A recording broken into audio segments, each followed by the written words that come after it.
Oke, Silakan Pak. untuk saat ini saya akan membahas tentang Gaussian integration, khususnya itu tentang Gauss legendary. Jadi pertama saya bahas dulu tentang uh, perbedaan antara Newton codes dan Gaussian integration. Awalnya itu dua-duanya itu memang menggunakan fungsi fx, itu berupa sebuah polynomial reguler. Tapi bedanya itu antara Newton codes dan Gaussian integration. Gaussian integration itu bisa mengkomputasikan itu tambahan fungsi wx, yaitu sebuah weighting function. Weighting function itu sebuah fungsi seperti ln x atau e pangkat min x. Jadi selama fungsi wx ini bisa diintegralkan juga, ya secara matematis bisa diintegralkan, Gaussian integration itu harusnya tidak ada masalah untuk menghitung wx fx, di mana Newton codes itu hanya bisa menghitung fx. Terus juga walaupun juga dua-duanya menggunakan persamaan integral sama dengan sigma ni sama dengan 0, ai fxi, perlu diperhatikan itu Newton codes dan Gaussian integration mendapatkan nilai ai dan xi-nya itu sangat berbeda. Di mana Newton codes itu ai dan xi itu dipilih supaya terbagi rata antara upper dan lower bound sebuah integral. Gaussian integration itu nilai AI dan X-nya itu dipilih supaya integral itu sebuah integral yang eksak selama fungsi fx itu berada dalam domain itu sebuah polinomial dengan derajat yang lebih kecil atau sama dengan 2n+1.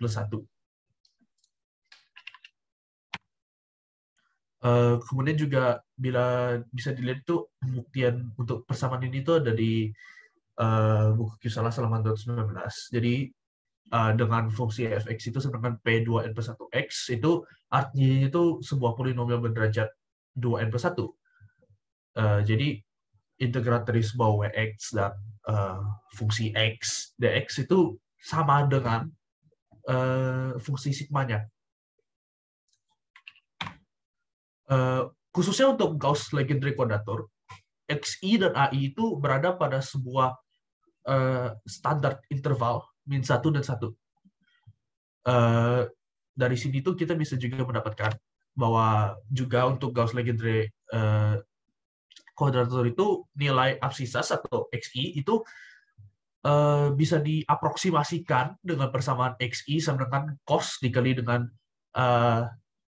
pi dikali i tambah 0,75 per m tambah 0,5. Kemudian dari aproksimasi ini bisa didapatkan, bisa dimasukkan ke dalam Newton-Raphson. Jadi kita bisa mendapatkan nilai akar dari polinomial yang kita hitung.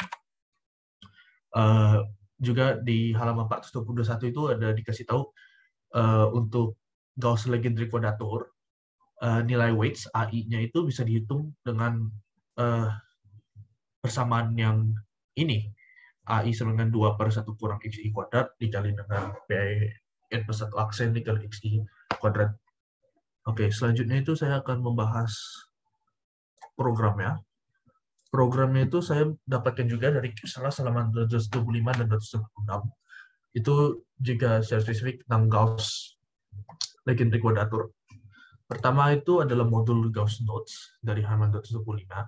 Jadi dalam Gauss Notes sendiri itu juga ada metode legendary. Jadi ini perhitungan untuk P dan DP-nya legendary.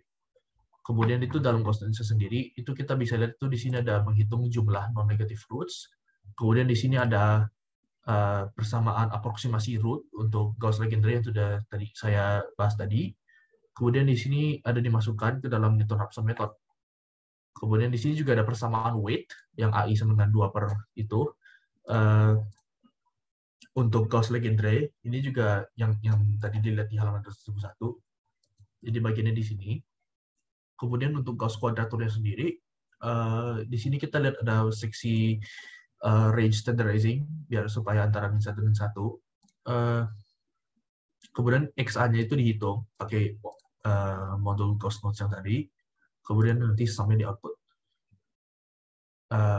Untuk contoh soal itu, pertama saya akan menggunakan persamaan weighted function ini. Jadi 3x kali E pangkat min X, terus nanti ditambah 2. Jadi lower sama upper boundnya itu min 0,3 dan 3,5. Ini itu hanya untuk plotting, jadi tidak perlu saya bahas terlalu jauh. Jadi kalau misalnya kita lihat itu di grafiknya itu seperti ini. Jadi bagian yang diintegralkan itu sudah di-highlight dalam biru, upper dan lower bound itu dalam merah. Kemudian bila kita lihat dalam programnya, semakin node-nya naik itu nilai integral kita itu berbeda.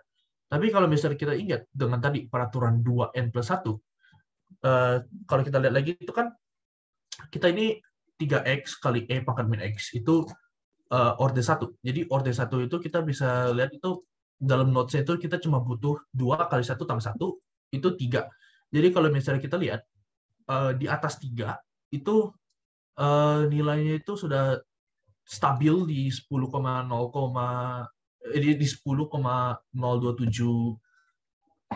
sekian, dan di bawah 3 itu nilainya 3 dan ke bawah itu agak masih belum akurat. Jadi di atas itu nilai itu baru mulai stabil, jadi tidak ada bedanya. Terus bila kita lihat lagi, saya ganti persamaannya. Bila persamaannya saya menggunakan ini yang definisi fx sama dengan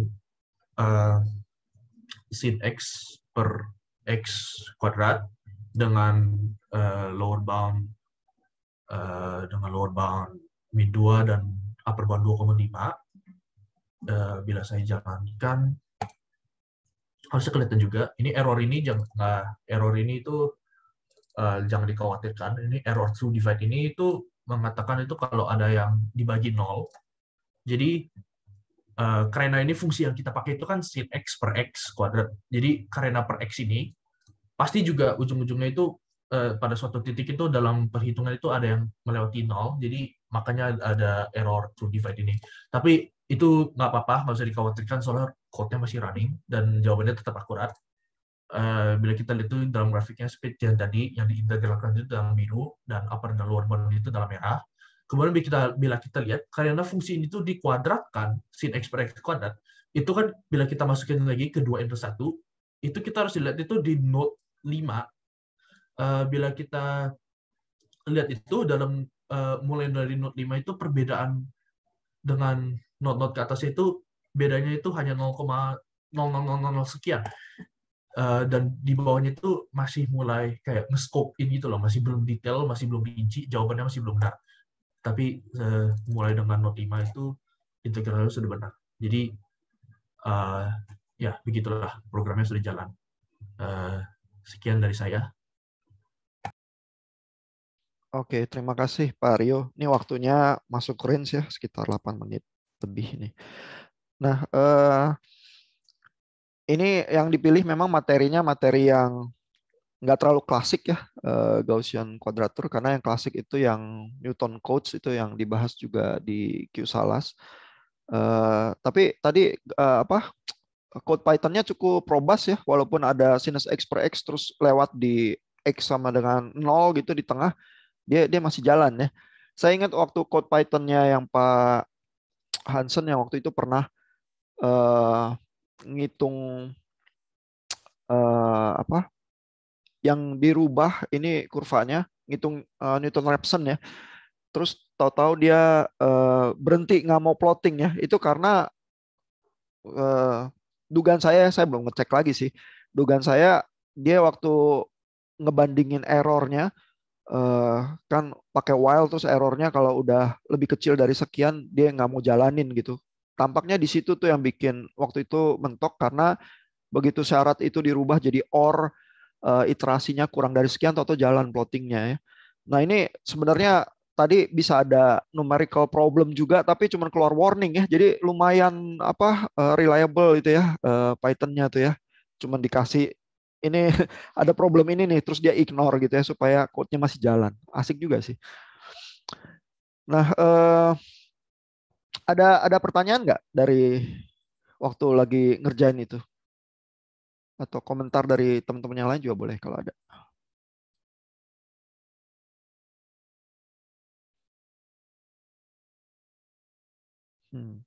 Nah, itu juga tadi cara bandingin error ya, itu interesting juga karena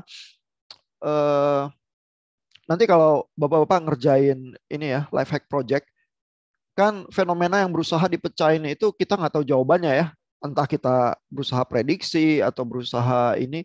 Tapi kalau kita mikirin real life phenomenon ya, seringkali jawaban yang sesungguhnya itu yang kita nggak tahu, tapi kita berusaha dekati secara matematik karena ada datanya, terus kita bisa pakai ya metode-metode analisis numerik tertentu yang bisa kita duga menyelesaikan problemnya. Tapi jawabannya kita basically nggak tahu ya kan, dan fenomenanya datanya penuh noise ya.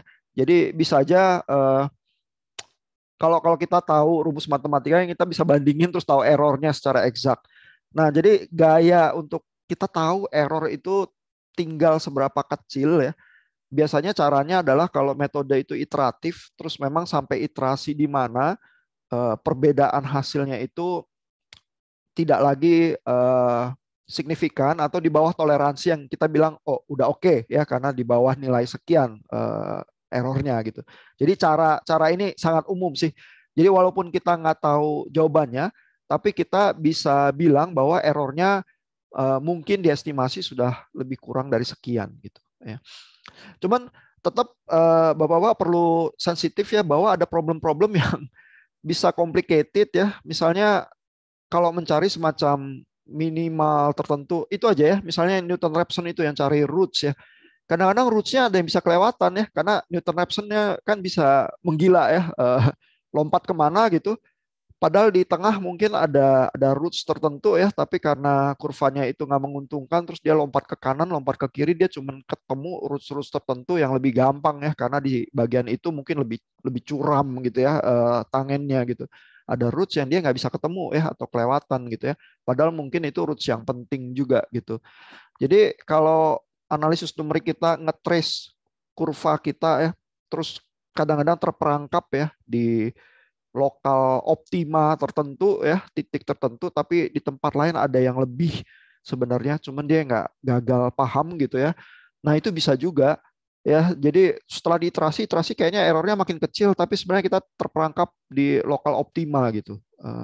Nah yang kayak gitu itu kadang obatnya adalah kita perlu memahami fenomenanya dengan lebih big picture ya, supaya bisa tahu angka ini rasanya nggak logis ya, atau kita tahu ada angka lain yang harusnya lebih bagus daripada yang ini gitu ya.